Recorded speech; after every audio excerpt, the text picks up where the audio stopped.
दोस्त, आज मैं एक ऐसे स्टूडेंट के बारे में बताने जा रहा हूँ जिसे सिर्फ और सिर्फ एक गलती की वजह से इसे जिंदगी भर पछताना पड़ा। दोस्त, इनके पिताजी बहुत ही गरीब किसान थे और ये दिन रात एक करके खेतों में काम करके घर को चलाया करते थे। लेकिन ये अपने बेटे को पढ़ा लिखा कर एक सरकारी नौकरी दिलाने का सपना पाल रहे थे। इसलिए इन्होंने अपने बेटे को 12th कंप्लीट होने के बाद से ही पटना में कंपटीशन की तैयारी करने के लिए भेज दिए थे और कंपटीशन के साथ साथ ही BA पार्ट 1 में इसका एडमिशन भी करवा दिए थे।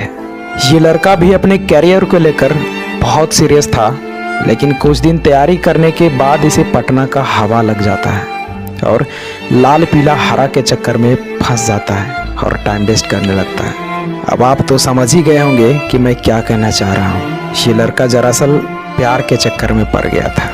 और दोस्त, मैं क्या बताऊं, इसके बाद इसका पढ़ाई के प्रति सीरियसनेस लेजीनेस में बदल जाता है। इसे लगने लगा कि यार अभी तो मेरे पास बहुत समय है, अभी तो ग्रेजुएशन कंप्लीट होने में 3 साल बाकी है और मैं तैयारी तो 6 महीने में ही कर दूंगा, क्योंकि कोर्स 6 महीने का ही होता है।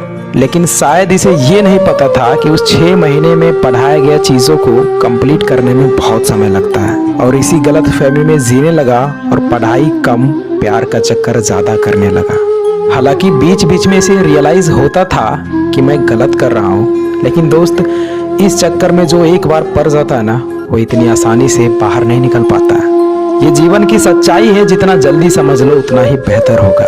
ये लड़का इसी तरह अपने जीवन के 3 साल ऐसे ही बिता दिए और अभी तक ये क्लास का ही चक्कर लगा रहा था। दोस्त, आप भले ही सच्चाई से कुछ दिन मुंह मोड़ लेते हो, लेकिन एक न एक दिन आपको जरूर समझ में आती है। लेकिन जब तक समझ में आती है तब तक बहुत लेट हो चुका होता है। ठीक उसी प्रकार जब इसके साथ में पढ़ने वाला एक दोस्त ग्रेजुएशन कंप्लीट होते ही SSC CGL एग्जाम को क्रैक कर लिया और वो सेटल हो गया, तब इसे रियलाइज हुआ कि मैं इन 3 सालों में क्या किया और इसे लगने लगा कि मैंने कितना गलत किया। पिताजी का मेहनत पानी में फेर दिया, कैसे कैसे दिन रात मेहनत मजदूरी करके पैसा भेजते होंगे और मैंने ये सब चुटकियों में बर्बाद कर दिया। ये लड़का को अब सारा कुछ दिखने लगा था, लेकिन तब तक बहुत लेट हो चुका था। और दोस्त, इसी समय घर से कॉल आता है कि बेटा, माँ की आंखों का ऑपरेशन कराना है, लेकिन पैसे नहीं है क्योंकि सारा पैसा तो तेरा पढ़ाई में लगा दिया। बेटा, तुम्हारा सिलेक्शन कब हो रहा है? तो दोस्त, ये लड़का कुछ नहीं बोल पाया क्योंकि ये लड़का इन 3 सालों में पढ़ाई के अलावा सब कुछ किया था, सिर्फ पढ़ाई ही नहीं किया था। ये लड़का फ़ोन पर सिर्फ रोता रह गया और फिर बोला कि पिताजी, अभी कोई एग्ज़ाम नहीं निकला है।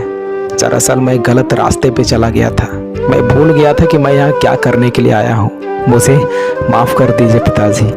दोस्त, इतना बात सुनकर इनके पिताजी शॉक्ड हो गए और सोचने लगे कि मैं क्या सोच रहा था और क्या पाया। मैं ये सोच रहा था कि अब दुख की घड़ी बहुत जल्द ही खत्म होगा, लेकिन सारा उम्मीद पे पानी फेर दिया। अरे, मैंने तुम्हारे लिए क्या नहीं किया।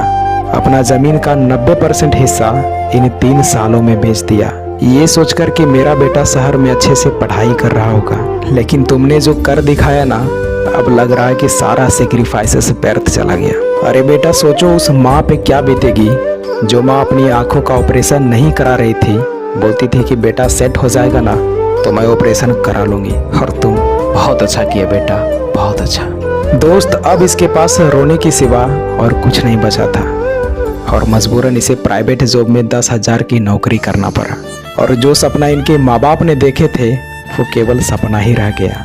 तो दोस्त, अगर आप भी ऐसी गलती कर रहे हो, आप भी पढ़ाई को प्रायोरिटी नहीं दे रहे हो, तो शायद आपका भी एक दिन यही हाल होगा। कड़वी है लेकिन बहुत सच है। इसलिए दोस्त, समय रहते खुद में सुधार कर लीजिए, क्योंकि समय के पास इतना वक्त नहीं है कि वो आपको दोबारा समय दे सके।